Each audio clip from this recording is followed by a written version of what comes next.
Hello， 大家好，歡迎大家翻到嚟查找智慧。今日我哋好開心可以請到 Dr. Charles 同我哋傾下偈。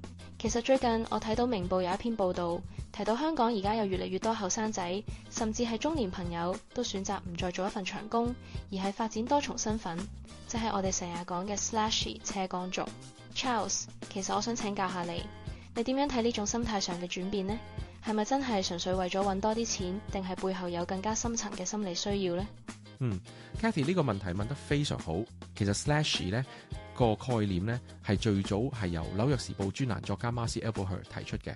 而根據 BBC 一份關於未來工作模式嘅研究， Slashy 其實唔單止係一種工作形態，更加係一種心理覺醒。好多人以為做 Slashy 呢係因為一份工唔夠錢使，但其實喺心理學角度睇，更多人係追求緊一種 autonomy 自主感。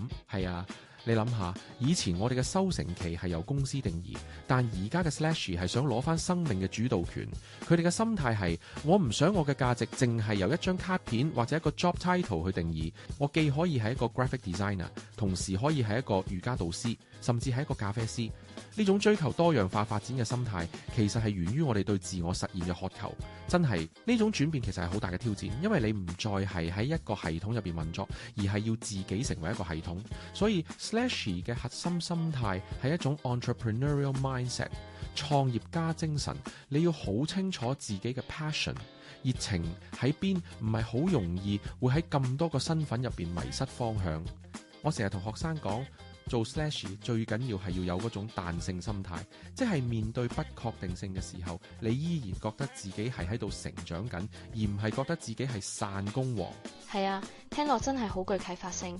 但我諗緊，對於好多 INFP 或者比較敏感嘅人嚟講，要做咁多份工，心態上會唔會好大壓力？即係又要兼顧呢樣，又要兼顧嗰樣，好容易會有一種 burnout 倦怠嘅感覺，或者會覺得自己好似樣樣通，但樣樣唔精咁。Dr. Charles， 你點睇呢種心理壓力呢？你講得好啱 Cathy， 呢個正正係好多 Slashy 面對嘅痛點。其實喺心態上，我哋要區分開 growth mindset 成長心態同 scarcity mindset 匱乏心態。好多人轉做 Slashy 初期會因為驚冇收入，所以咩 job 都接，呢種就係匱乏心態，會令你個人好繃緊，最終導致 burnout。真係我見過唔少人因為咁而搞到心理健康出現問題。反而真正成功嘅 Slashy 咧，佢哋會建立一種 portfolio career 組合式職業嘅心態嘅。佢哋會好溫柔咁對待自己，明白每段時間嘅 focus 都可以唔同。係啊，其實你可以將唔同嘅身份想象成唔同嘅頻道。當你做 A 嘅時候，你係全心全意投入，而唔係喺度諗緊 B， 咁樣先可以維持到嗰種心理上嘅流暢感 flow。而且我哋要學識接納唔完美。Slashy 唔係要求你每一範都係大師級，而係要你去探索自己嘅可能性。BBC 嗰份研究亦都提到咧，未來最重要嘅技能咧係 learnability 學習能力，即係你點樣喺唔同領域之間快速跳轉啦。所以當你覺得大壓力嘅時候，其實係一個信號話俾你聽，喂，你可能太過追求緊結果，而忘記咗享受個過程啦。真係，我哋需要學識同自己嘅不安全感共處，話俾自己聽，我做緊嘅每一件事都係喺度豐富緊我嘅人生閱歷，而唔係單純嘅工作。聽你咁講，我覺得成個人都放鬆咗少少。即係 Slashy 唔係要我哋變做超人，而係要我哋更真實咁面對自己嘅興趣。不過 Charles 身邊仲係有好多人會覺得你咁樣唔係正經工作喎。面對呢啲社會嘅眼光，我哋應該點樣建設自己嘅強大內心呢？係啊，呢份社會壓力係好真實嘅。其實呢，我哋要明白一個道理，就係時代已經變咗。我哋父母嗰代追求嘅係安定，但而家呢個世界唯一嘅定就係變。當人哋質疑你嘅時候，其實係因為佢哋仲用緊舊有嘅框架嚟睇新世界。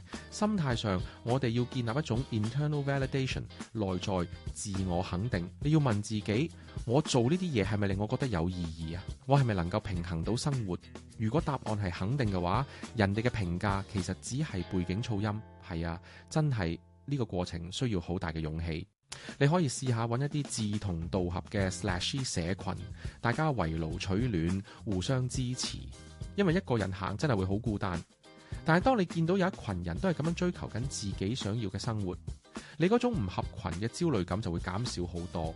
其實心態嘅強大啊，唔係源於你要去反駁人哋，而係源於你對自己選擇嘅坦然。你要好引以為傲咁介紹自己嘅多重身份。係啊，呢種自信本身就係一種好強大嘅能量。真係講得好溫暖啊！即係只要我哋清楚自己個方向，嗰啲雜音其實就唔再重要。Charles， 咁最後你想送啲咩說話俾正喺度猶豫緊，或者已經係 Slashy 但覺得好拖嘅朋友呢？同埋可唔可以俾2到3個問題我哋去反思下？